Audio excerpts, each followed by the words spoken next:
Olá, começa aqui mais uma edição do podcast Humanos Literário. Boas-vindas a você que nos acompanha. Já pode começar a compartilhar a partir de agora esta live, tá bom? Eu sou o Jair Donato, estamos direto dos estúdios Dornelles e este é o seu espaço de leitura, de escrita. Sempre trazemos convidados para falar sobre literatura, cultura, tudo o que acontece neste universo.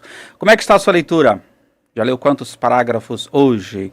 Sempre a gente fala aqui dos benefícios de ler, dos benefícios da escrita, que estão muito, mas muito mais além do que apenas adquirir conhecimento, do que apenas a ter acesso à informação.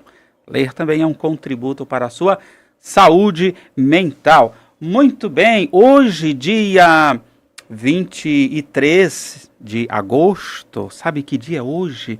Hoje é o dia do combate à injustiça. Você tem pensado nisso? Você já sofreu alguma injustiça? Qual é o seu papel como agente de mudança? De que forma você pode contribuir para diminuir? Todos os dias deve ser dia de combate à justiça, à injustiça. Mas é um dia em que, para aumentar mais o processo de sensibilização, vale a pena divulgar e pensar sobre isso. O que é injustiça? Por exemplo, é você condenar o inocente. Injustiça é o preconceito em relação à cor, à religião, à raça, à orientação sexual, ao etarismo, à condição econômica do indivíduo. Tudo isso são formas de injustiça. Abuso de poder é uma forma de injustiça. Exploração, do trabalho, exploração de trabalhadores e toda e qualquer forma de injustiça é uma violência quando se pratica a injustiça. Então é muito importante pensar, dialogar sobre isso, provocar grupos de diálogo, conversar em casa e aonde, no meio em que você vive, se você perceber algum tipo de injustiça, tá bom? Vale a pena pensar, sim, sobre isto. Bem, eu quero aqui iniciar esta edição com a leitura de parte de um dos poemas do meu entrevistado de hoje. O título é No Tempo que Der. Este tempo acelerado da vida me faz esquecer do tanto de passos que já dei para chegar aqui. Quantas lutas já travei, quantas conquistas já tive e quantas que também perdi. Já aprendi tanto com tudo isso. E meu convidado de hoje é o querido amigo Jean Moura. Jean, mais uma vez, bem-vindo ao Humanos Literário. Obrigado, Jair. Sempre bom falar contigo, viu? Você nessa editora que eu gosto tanto, que faz um trabalho fundamental e necessário, para o desenvolvimento da nossa literatura. Maravilha. A gratidão é toda minha. Acho que o Estado agradece a Humanos por existir. E eu vi isso de você muito bacana, porque você é um homem da cultura, já.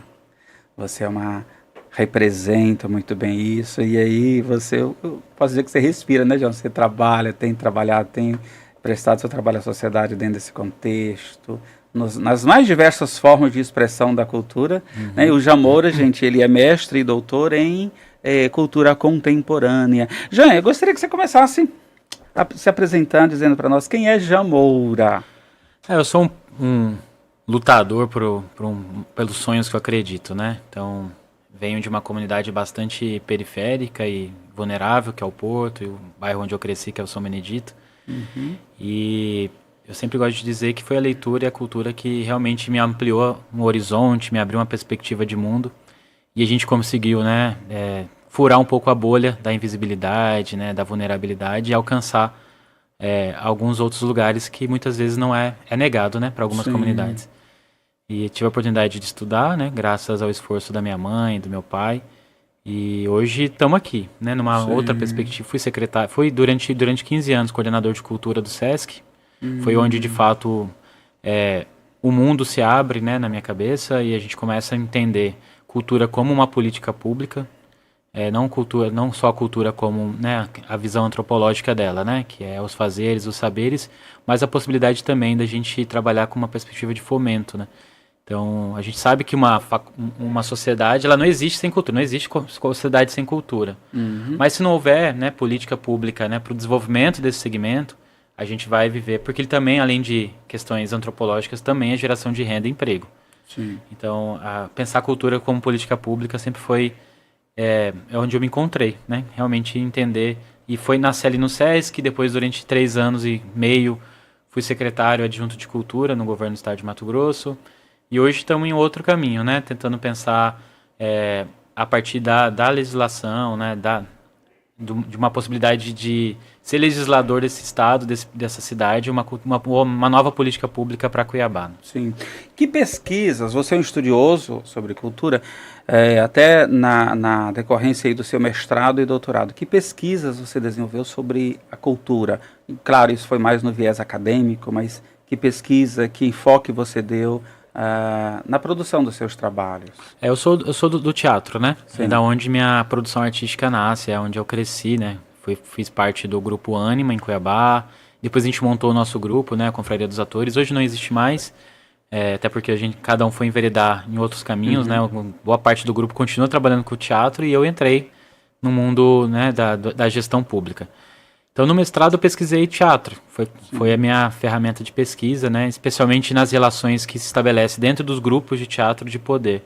Então, eu utilizava um pouco da filosofia e do pensamento sobre poder, somente no Foucault, né? Que é meu grande autor no mestrado. E aí a gente começou a pensar sobre criações, o processo de criação em um grupo em que o poder era flexibilizado, né? Então, sem diretor, né? Então, a gente tinha uma outra perspectiva de criação. E foi minha tese minha dissertação de mestrado. Já no doutorado, um outro tema que sempre me interessou muito foi a questão questão da arte e da performance no contexto urbano. As performances, intervenção urbana. E como essa manifestação nesses espaços, né, consegue provocar ali uma alteração no cotidiano das pessoas e de fato trazer também um viés político para isso, né? Com a interferência da obra de arte ali dentro do contexto urbano, como aquilo tudo se movimentava em torno daquilo e as vidas das pessoas eram de alguma forma atravessadas por aquela produção, né? Então esse foi meu trabalho Tinha muito apelo artístico, né? Sim. Então eu pensava muito artista, né? Como artista mesmo, né? Bacana. De um modo geral, já até para quem está nos acompanhando, quando fala cultura contemporânea, e é bacana quando você fala que pode despertar, né? E aí eu quero estudar sobre. Qual é o mote principal? Em cultura contemporânea, não necessariamente versado, mas quais são as necessidades que a pessoa estudar sobre cultura contemporânea hoje? Você é da UFMT? Então, qual é o mote principal de um estudo sobre cultura contemporânea? Falando da formação. O programa Estudo de Cultura Contemporânea, que é o ECO, ele tem três grandes linhas de trabalho, né? A questão da cultura, né? Cultura e sociedade, epistemes contemporâneas e comunicação. Então ele mistura as três áreas e é um curso interdisciplinar. Então a gente pesquisa, na verdade, quando a gente fala de cultura contemporânea, a gente não necessariamente está falando do mundo das artes. Sim. É realmente a gente pesquisar as relações que envolvem, né, os fazeres e os saberes da sociedade contemporânea, não porque é uma arte contemporânea, mas a sociedade contemporânea enquanto tempo mesmo, né? Sim. A sociedade que a gente vive hoje. Como é que as coisas se atravessam, a comunicação, as relações de poder, as relações, né, financeiras, econômicas e como tudo isso constrói essa perspectiva de visão de mundo e cultural das pessoas, né? Esse é o programa. O programa pesquisa isso. Bacana. Isso em vários vieses, né? Sim. Tanto nas artes, né, como também em outras áreas, né? Eu lembro que eu estudava com uma colega de trabalho que era da enfermagem. Sim. E ela pesquisava a questão dos objetos técnicos, que é uma perspectiva também contemporânea, mas como é que, por exemplo, as pessoas que usavam próteses, se criava uma relação com aquelas próteses de extensão dos seus corpos, enfim, então tem todo um pensamento filosófico em relação a isso. Então eu achava muito interessante como o programa ele consegue colocar tantos conhecimentos de áreas tão diversas no mesma sala conversando e se interagindo, né? Eu das artes, os outros da enfermagem, tinha advogado, tinha comunicador, enfim, é um curso muito interessante. É muito amplo, né? Então você tem uma visão ali desde a antropologia, a sociologia, exatamente. A filosofia, comunicação, né? Comunicação, enfim, tem tudo isso acontecendo ali. É um curso muito, muito bacana e eu sempre indico para todo mundo. Tanto que eu fiz mestrado e doutorado, né? De tanto que eu gosto do programa e essa possibilidade de a gente pensar coisas tão concretas como a arte, com viés filosófico, né? Então, pensar como é que essas obras refletem na vida das pessoas, né? Como é que elas interagem com aquelas obras. Então, eu tenho muito orgulho dessa passagem, né? Você construiu muito. Jean, e além da vida acadêmica, a vida profissional você tem dedicado também, né, voltado para a cultura. Eu te pergunto o seguinte, qual é a diferença lá do mundo da academia para a realidade, quando o fator é cultura? Qual é a sua visão? Corte sobre isso.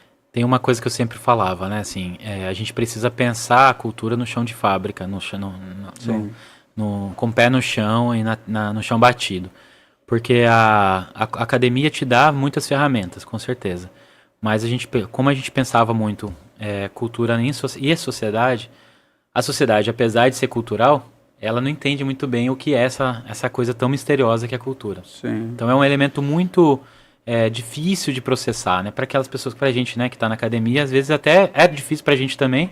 Quem dirá para a sociedade, né, que não teve acesso à educação, que não teve, às vezes não tem acesso a uma boa educação, né? E realmente tem outras necessidades, né? Às vezes a pessoa está passando fome, mas não entende, por exemplo, que a fome que ela passa tem a ver com uma perspectiva cultural, né? De dominação, de acumulação de riqueza, né? Então, a gente precisa tentar, nossa tentativa, né? E precisa ser feito isso, é criar uma ponte entre o saber científico e o saber popular tradicional.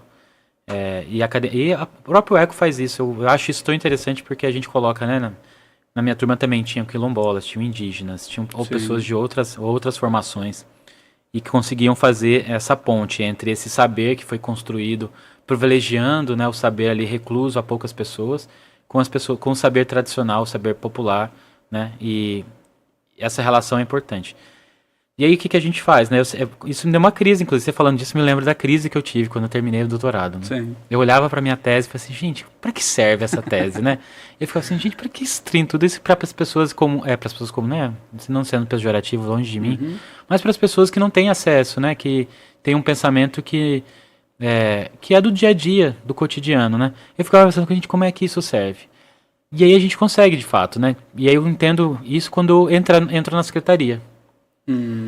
Por quê? Porque a minha visão antes do doutorado sobre política pública para a cultura era muito reservada ao fomento às artes. Sim. Era muito isso, né? A gente tinha que fomentar. E tá certo, não tá dizendo que o governo precisa fomentar as artes. Mas a cultura é tão maior que isso. Muito ampla, né, Jean? Nossa, a cultura... Quem acompanha sua rede social vê o tanto de eventos culturais que você tem frequentado e você registra todos, isso é muito bacana. E cultura é do cotidiano, né? Eu sempre falo assim que a grande ideia, não é que as pessoas precisam saber que o que elas fazem é cultural, mas elas precisam entender o que a Secretaria de Cultura pode fazer por elas. Né? Então, eu sempre falava assim, se você perguntar para uma pessoa, né, comum, no dia a dia dela, o que uma Secretaria de Saúde faz, ela vai responder. Eu preciso do médico, é onde eu procuro tratamento de saúde, onde eu levo meus filhos caso eles fiquem doentes. Uma Secretaria de Segurança Pública, o que faz? Cuida das pessoas, tem os policiais, combate a criminalidade, enfim. A Secretaria de Moradia, sabe, todo mundo sabe. A Secretaria de Cultura sempre foi uma coisa assim que as pessoas não entendiam muito bem. E pode ser visto até de uma certa superficialidade, né? Sim, exatamente. Tanto é que as políticas acabam sendo descontinuadas porque tem esse entendimento de que não é uma secretaria de primeira necessidade. E eu acho que é exatamente ao contrário, né? Porque a Secretaria de Cultura, para mim, e eu puxando a sardinha para o nosso lado, a cultura, para mim, é a grande política pública. Porque ela é capaz de fazer um diálogo sadio, educativo em todas as áreas. Se você faz um programa de cultura em relação com a segurança, em relação com a saúde, em relação com a educação, em relação com todas as outras áreas, as pessoas começam a compreender o lugar delas nesse contexto. Sim. Isso que a cultura faz, é ampliar o horizonte, é abrir os olhos das pessoas, entender que o problema de saúde não é só um problema porque falta médico, né? É porque as pessoas não vacinam, isso é cultural. Sim. Porque as pessoas, né, em vez de tomar o remédio que o médico passou, acabam tendo outras, usando outras, que estão ótimas, também adoro um chazinho, mas essa questão de não querer procurar a saúde, né, não se tratar, não querer vacinar é um problema cultural. Mesma coisa a segurança pública, né, a gente tem... se a gente combate a criminalidade com oportunidade, a cultura pode ser uma ferramenta de combate à criminalidade, né? Ou seja, a gente pode oferecer para as nossas crianças, para os nossos jovens, uma alternativa. Se a criminalidade for a única alternativa que elas têm hoje, com certeza elas vão se tornar bandidos. Então a gente precisa, de fato, construir uma política pública que oportunize.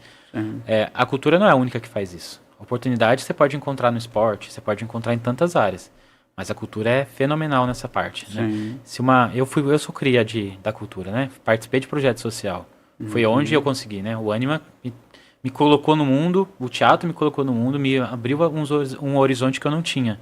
Então, se a gente oferece para a sociedade uma alternativa de acesso à educação, acesso à cultura, a livros, a uma biblioteca sadia, com certeza Sim. essa pessoa vai ter uma outra perspectiva de horizonte. Você disse isso, eu sou cria da cultura. Quantas pessoas hoje a gente vê, através da biografia ou relatos, pessoas que se realinharam, né, em diferentes comunidades através da cultura, Sim, de projetos culturais, como isso é importante. Entre né? tantas práticas que eu acompanho, né, tem uma que eu gosto muito de chamar a atenção, que é o hip hop. Sim.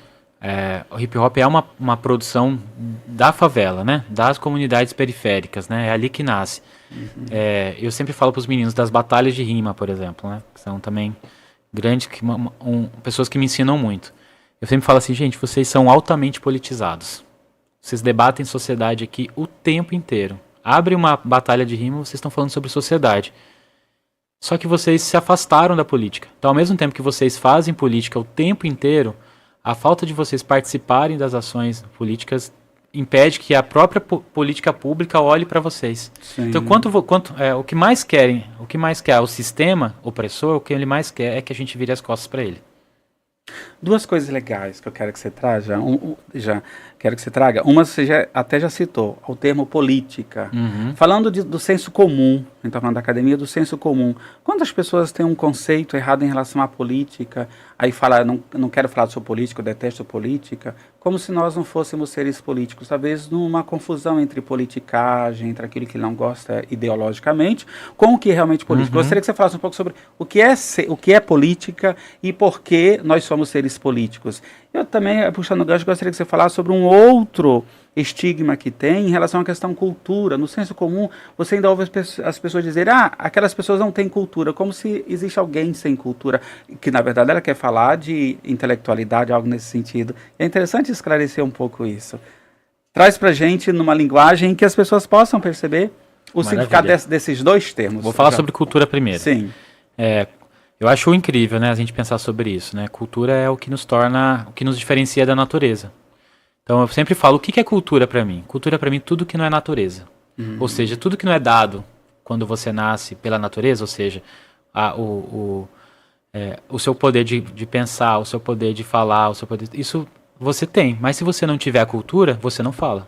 Você não vai ter linguagem. A linguagem é cultural. Então você aprende ao longo do tempo. Então para mim cultura é tudo aquilo que a gente aprende quando chega na Terra. Pisou o pezinho na Terra, a gente já passa a ser um ser cultural. E a gente vai acumulando isso.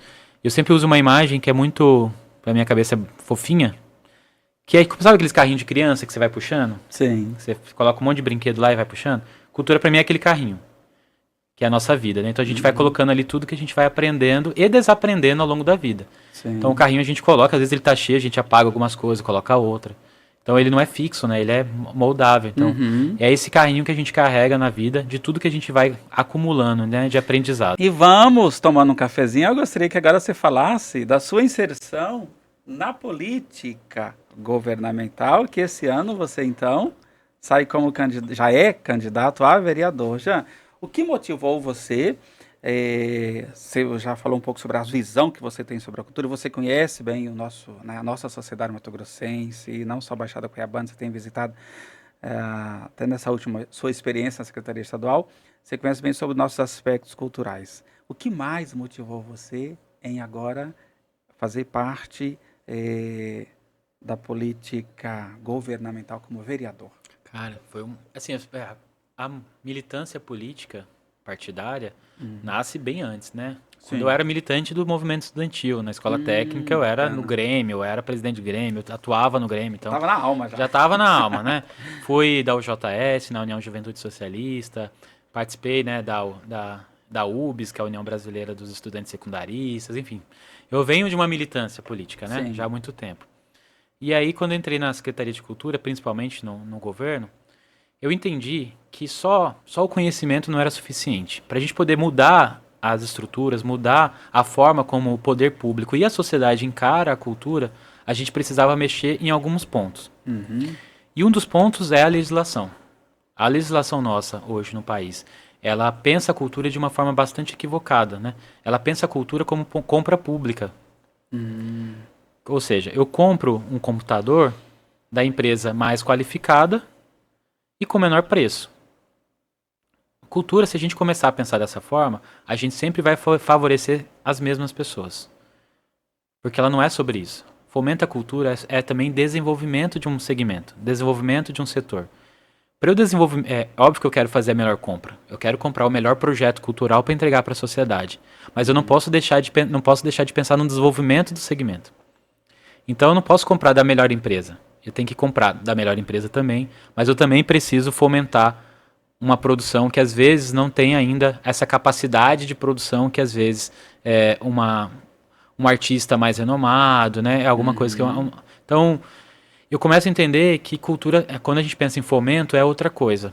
Não é sobre quem tem o melhor currículo. É dar atenção ao valor agregado a partir disso. É também quem tem o melhor currículo, mas também precisa ser aqueles que ainda não têm. Ou seja, a gente precisa dar oportunidade... Possa agregar, né? Exatamente, dar oportunidade para um escritor, por exemplo, a gente está falando aqui da Humanos, né? Como vocês já fazem isso, por isso que eu acho tão incrível o trabalho de vocês. Porque se vocês fazem apostas. E você olha para um escritor, você vê que tem uma perspectiva, só que às vezes ele não consegue chegar lá porque se não tiver uma editora acompanhando ele.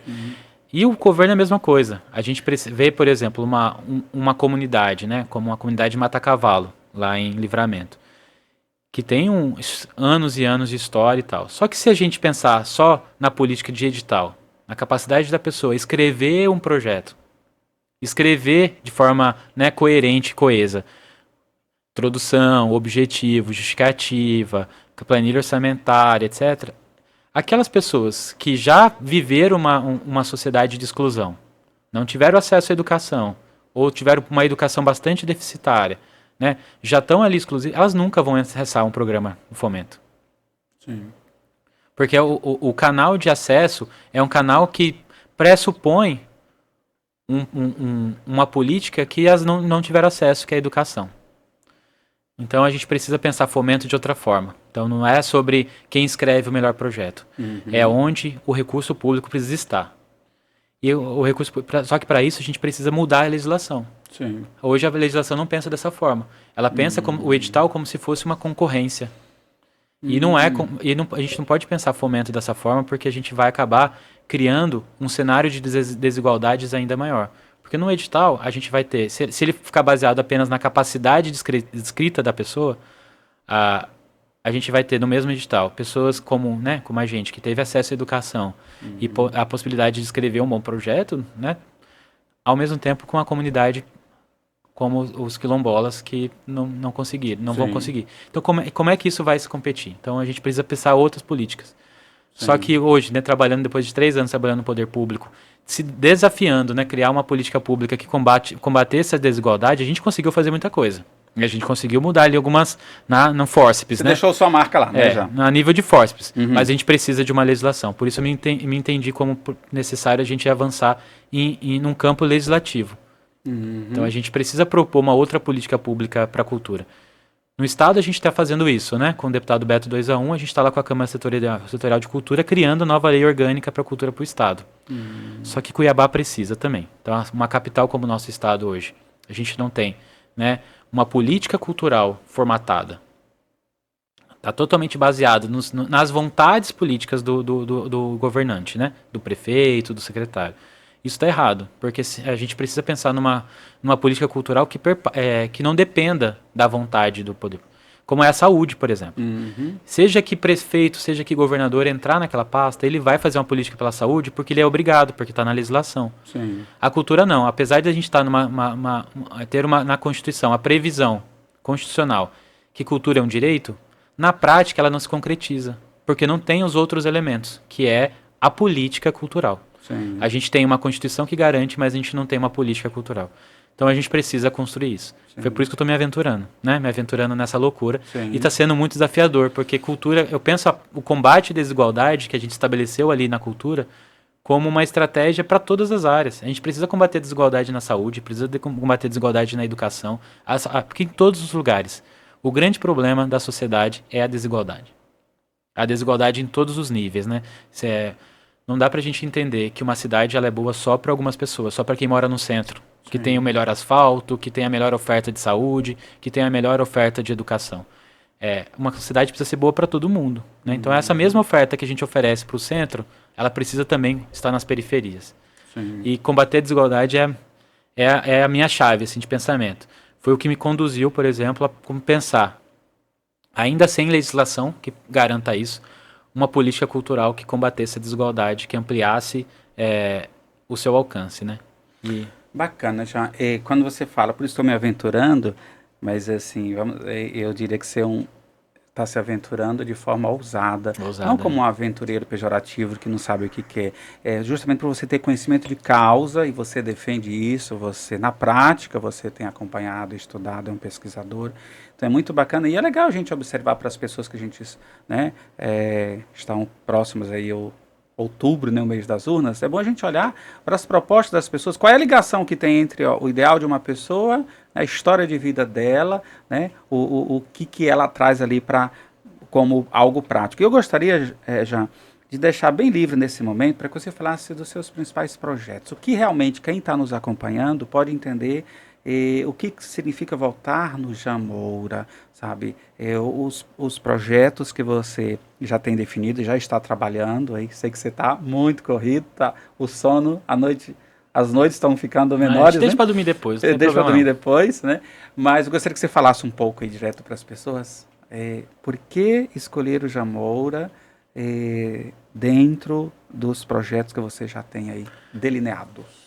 Jair, eu acho que a grande sacada é essa que eu tenho falado muito, né? A gente precisa construir uma Cuiabá melhor. Isso eu acho que todo vereador defende isso, né? Todo político vai te dizer assim, a gente precisa construir uma cidade melhor. Mas a grande diferença que eu tenho pensado é que a gente precisa construir uma cidade melhor sim, mas precisa ser uma cidade melhor para todas as pessoas. Então, falei um pouco sobre isso antes, né? Que é combater a desigualdade. A gente pensou, né? Um programa que pensasse, saúde, beleza. Como é que é a saúde? Saúde é igual para todo mundo? Por exemplo, né, a gente acabou de inaugurar o ambulatório trans. Estamos em 2024. A população trans existe desde todas as histórias, né? E por que só agora, né, depois de tanto tempo, a gente ter um ambulatório trans? Porque realmente a sociedade está mudando. Então, a gente precisa de um atendimento que pense desigualdade. Ou seja, a gente não precisa ser um hospital para todo mundo igual, não, porque a gente tem diferença. Existe uma comunidade que precisa de um atendimento que é diferente do outro atendimento. Não estou falando que é melhor ou pior, mas é diferente. Então, pensar combater a desigualdade precisa ser em todos os lugares. A gente tem déficit de creche em Cuiabá. Né? Mais de 10 mil pessoas, de crianças, hoje não têm acesso à creche. As creches estão centralizadas em bairros maiores. Né? Então, você tem a grande região do CPA, você tem creche, você tem ali do Pedro 90, você tem creche, mas você tem tantos outros aglomerados urbanos que estão surgindo, né? Seja os legalizados como os que não estão legalizados ainda, surgindo. Então tem muitas crianças que precisam deslocar de 10 a 15 quilômetros para poder ter acesso à creche. Então você pensa, uma mãe solteira, né, que mal consegue trabalhar para poder alimentar seus filhos, né, mãe solo. Ainda tem que deslocar 15 quilômetros para deixar seu filho na escola. E a creche é uma creche de meio período. Ou seja, essa mãe vai ter que se desdobrar em 3 para poder dar conta disso. Então, combater a desigualdade, essa é a grande ferramenta. A gente pegar o mesmo princípio que a gente fez na cultura, né, de pensar uma política que pensasse, construísse mecanismos para equilibrar um pouco mais essa balança que é tão pesada para um lado e menos para o outro. Combater a desigualdade, né? Criar uma política em que, por exemplo, na creche, quem tenha privilégio não seja quem tem carro ou quem tem acesso a pessoas dentro da educação que vão indicar para poder conseguir a vaga. A gente não pode mais aceitar isso. A gente não pode mais aceitar que só quem consegue, por exemplo, cirurgia eletiva no SUS, seja apenas as pessoas que têm acesso a alguém lá de dentro que conseguiu. Sabe, esse tipo de coisa precisa se acabar e realmente a gente precisa pensar. Se a gente não consegue atender todo mundo, quem a gente vai atender primeiro? Sim. E o primeiro não pode ser aquele que sempre teve acesso. A gente precisa realmente priorizar as pessoas que nunca tiveram acesso. Então, a gente criou um conjunto de propostas, né? Convido vocês a acompanharem nas redes sociais, eu tenho compartilhado sobre isso, seja na educação, seja na cultura, seja na saúde, no esporte, na moradia, no meio ambiente. A gente tem feito propostas que combatem o acesso da desigualdade. Em todos esses pilares. Esses pilares. Eu sou meio ousado, né? O povo fala assim, o vereador só pode ter 2 bandeiras. Eu falei, a gente não tem como. Sim, eu não consigo. Sim. Não consigo visitar uma dona de casa que tem uma peça só na casa dela e moram 6 pessoas em uma peça pequenininha, com banheiro fora, e não pensar que aquilo é um problema. Né? Então, a gente tem que falar sobre moradia. Sim. Todas as suas propostas estão nas redes sociais já? Então. Vamos deixar bem claro aqui, para seguir o Jean Moura. Tem tanto. Agora a gente tem site também, né? janmoura.com.br e as minhas redes sociais, @janmoura e __. Gente, ó, Jame, J-A-M. J-A-M. Só pesquisar lá no Google, você vai encontrar. Já acha, Jean Moura. Segue, porque é interessante, passa pelo seu senso crítico. Vai lá, veja as propostas, conheça o trabalho do Jean Moura, pesquisa também quem é o Jean Moura, isso é muito bacana. Eu acho assim salutar, sabe, Jean? Esse é o momento em que, às vezes, porque surgem candidatos que você fala, de onde veio a pessoa, quem é a pessoa? Eu gosto muito de saber essa situação pregressa aí, porque é importante. Aí para você fazer uma análise, qual é a coerência que tem. Então, quando eu vejo alguém defender algo, eu gosto de saber, assim, qual é o conhecimento de causa, qual é E a também coerência verificar, que por tem. exemplo, você tem vereadores que estão indo para a reeleição. Está na hora de olhar o que ele fez. Sim. Ele fez por você? Ele trabalhou? Ele entregou? O que ele entregou? O que ele fez nesse tempo que ele esteve lá, te representando? Sim. Né? Serviu para você? Não serviu? Então, se não serviu, está na hora de mudar. É verdade. Ô Jean, o que mais, falando de políticas públicas, necessidades sociais, o que você vê como mais importante, com maior grau de necessidade? Igualdade ou equidade? Equidade, sem dúvida.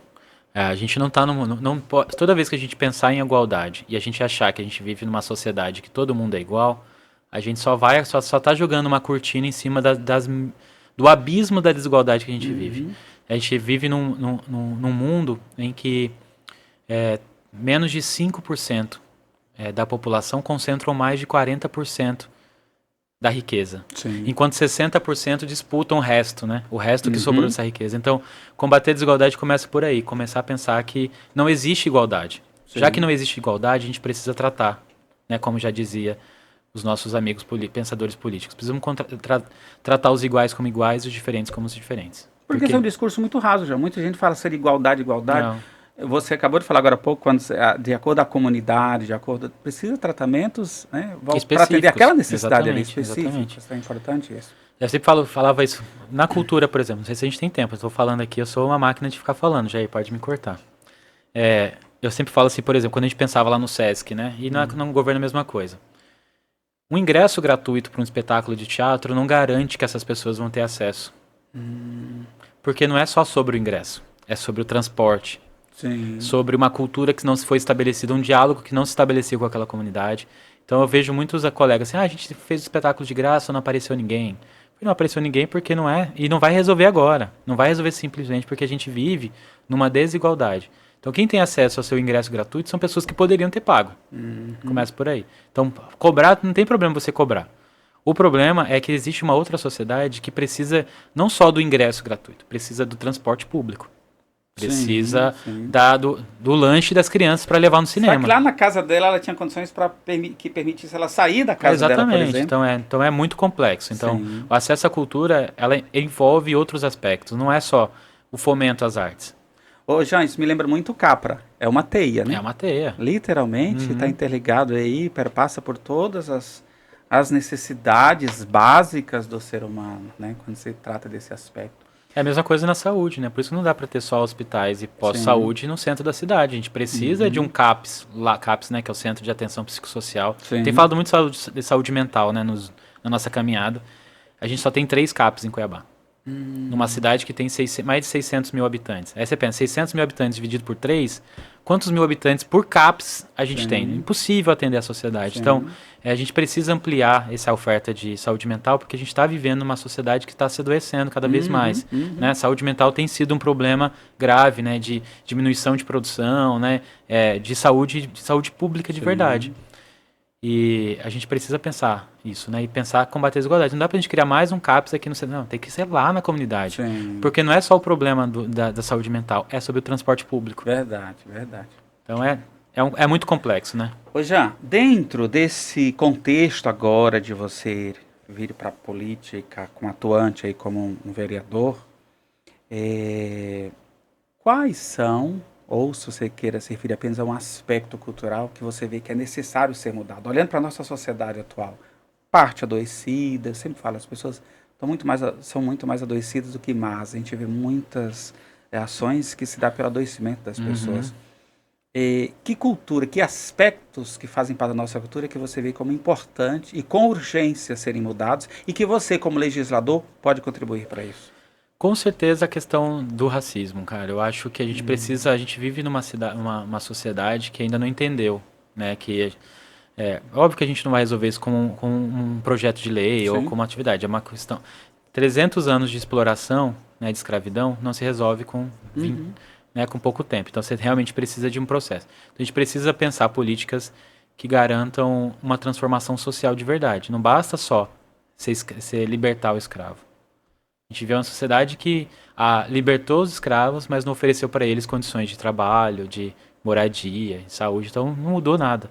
Sim. Então isso reflete até hoje. Hoje a gente ainda tem uma juventude negra nas periferias que não tem um acesso à educação. Para poder acessar um primeiro emprego é um desafio, porque primeiro que mora longe, como é que as empresas estão todas concentradas no centro, então ele já não consegue chegar. Quando chega, com certeza a formação dele, porque por 21 anos de exclusão social, também não é o que o empregador esperaria. Então você tem Uhum. ali um conflito, ou seja, você não muda a lógica da sociedade. É um racismo que é estrutural. E não estou falando só de alguém que chama alguém de alguma coisa. Estou Sim. falando de falta de acesso, que é muito mais complexo. O problema é muito mais embaixo, né? A gente precisa garantir que uma criança preta de comunidade tenha as mesmas condições que uma criança que mora no centro e teve todos os privilégios garantidos.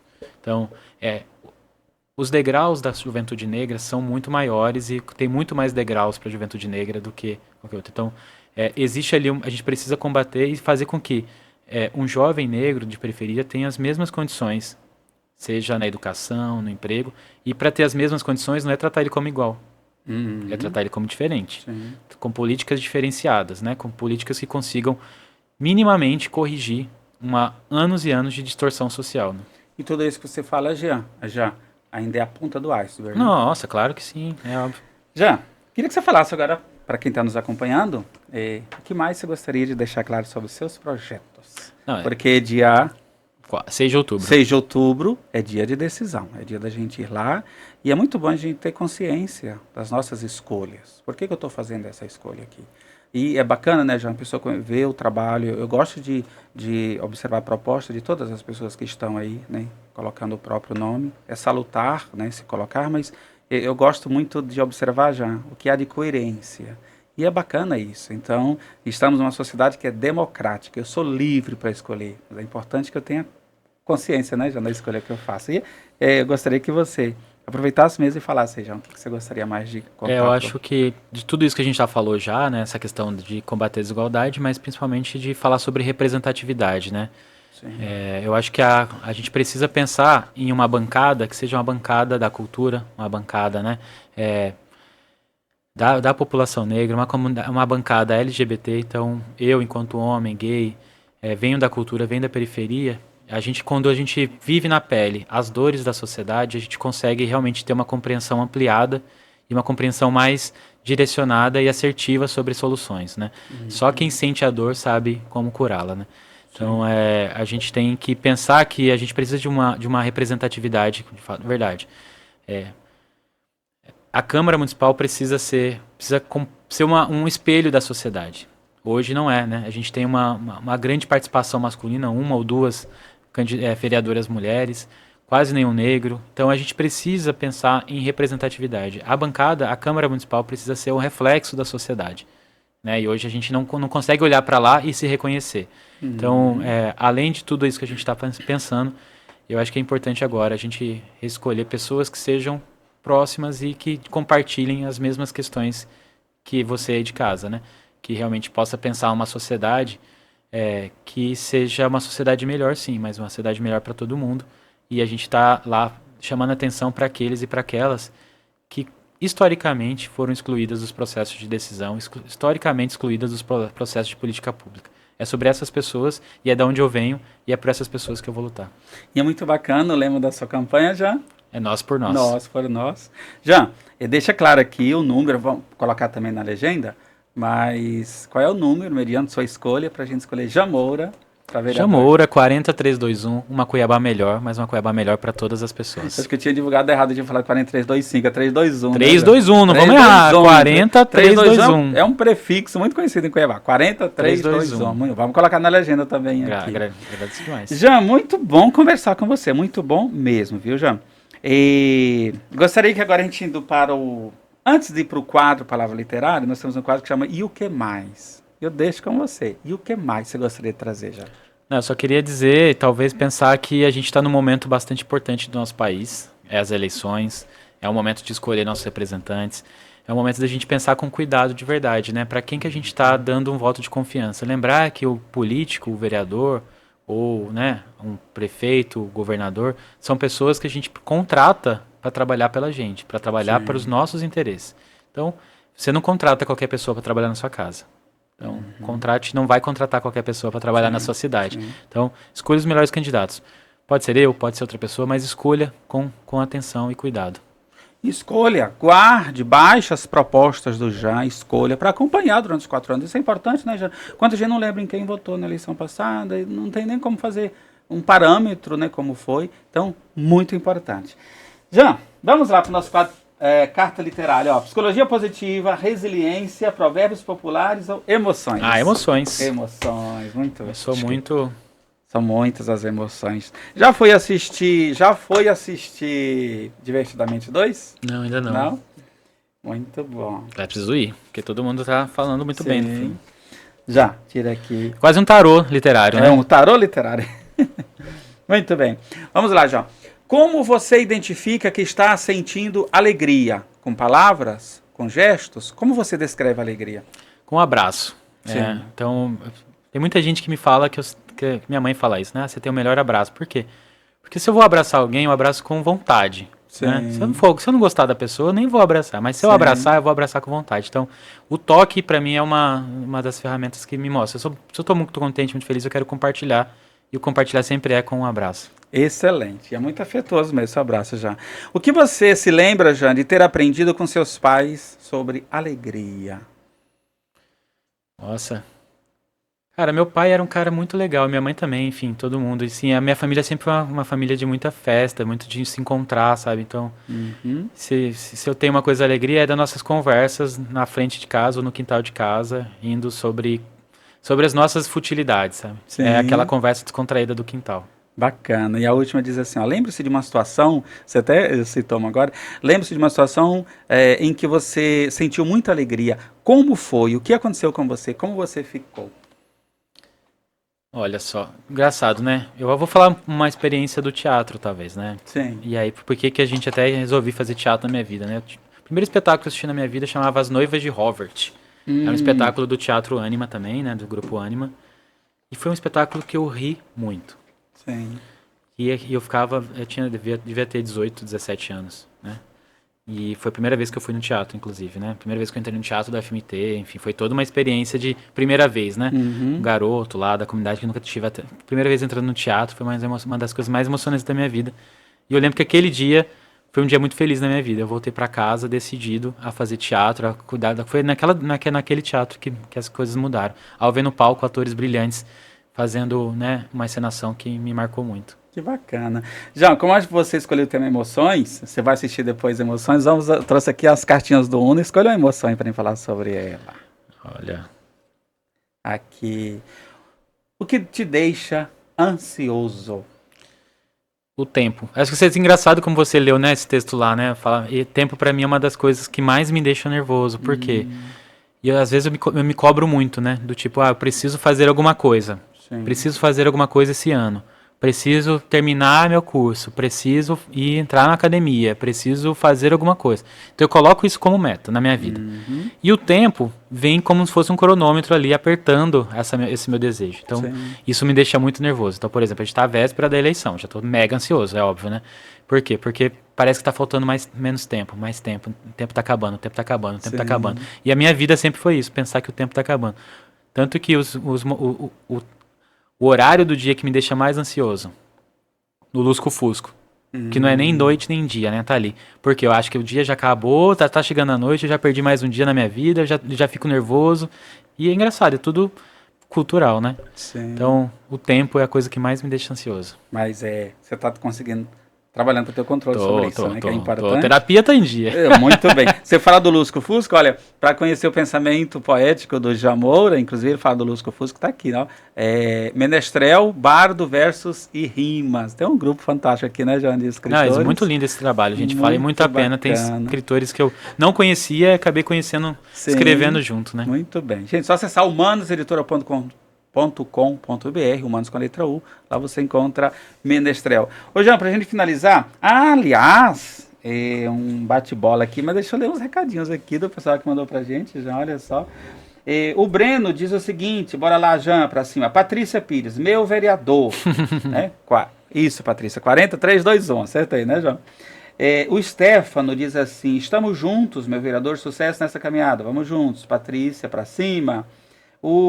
A Ecazim TV, vamos pra cima, meu vereador. A Thalita, bate palmas, parabeniza. O Benoni também. Jaqueline, sucesso, querido. E a Patrícia continua comentando. A Luciana, uma potência. JV Communication também. Berenice, sucesso, meu amigo. Guerreiro, diz a Patrícia. O Jonathan, Eli Moura, meu vereador. Janete, maravilhoso. O melhor para nossa Cuiabá. Vamos para cima, irmão. Muito axé para todos. O Ecazim. O J. Case para cima, vereador. É força da mudança. E Cuiabá precisa de você. Vereador Jamoura 40321. Tá certo. Sucesso. O Gui Rezende. Personalidade forte. Estamos com você, Jean. Para frente. Nélio Inter. Com o grande. Nélio Inter vai estar na 27ª Bienal. Agora do livro, né, Jean? Estaremos lá em setembro. A Nelly diz assim, ó, com grande entusiasmo que apoio Jean Moura para vereador de Cuiabá. Jean tem se destacado por seu compromisso com a promoção e valorização da nossa rica cultura local. Você sabe, a Nelly está lançando o livro Somos Coloridos, que é um guia de letramento LGBTQI+, que legal. Vai ser na 27ª Bienal e depois vai lançar aqui em Cuiabá necessário. A Nelly continua dizendo, acreditar em uma Cuiabá mais vibrante e culturalmente rica é acreditar em um futuro onde a arte e a cultura desempenham papéis centrais em nossa comunidade. Com Jean Moura temos a chance de ver nossa cidade brilhar ainda mais como um centro cultural de destaque. Isso aí, Nelly.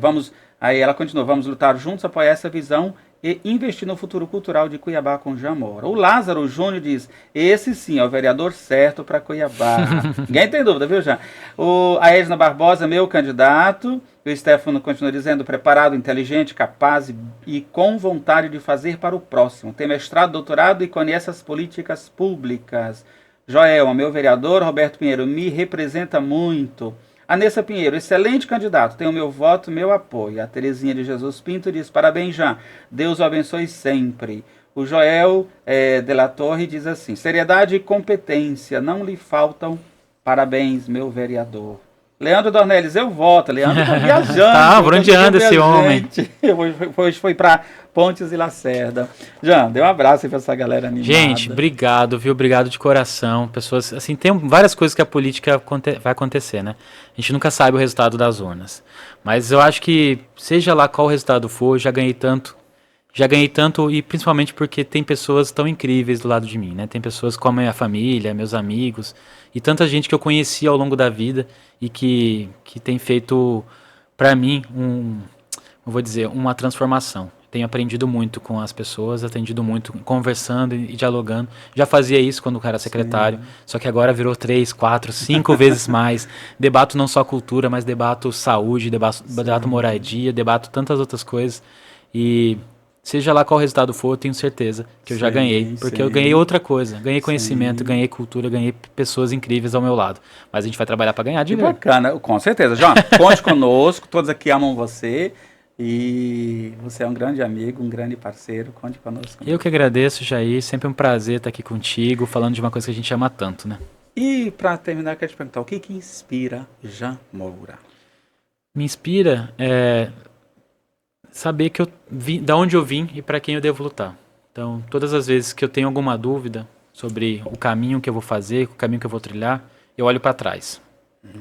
Olhar para trás e lembrar, né, de pessoas que vieram antes da gente, né, de lutas que foram travadas antes das nossas, né, de sangue que foi derramado, né, de tantas coisas que aconteceram antes da gente. E é por essas pessoas, porque se hoje a gente pode pensar uma sociedade avante, que avança, que se progredir, né, que progride, a gente pensar uma sociedade que hoje, né, ainda com bastante LGBTfobia, mas ainda é possível a gente sair de mãos dadas na rua e ter afeto com outras pessoas, porque antes da gente vieram pessoas que batalharam.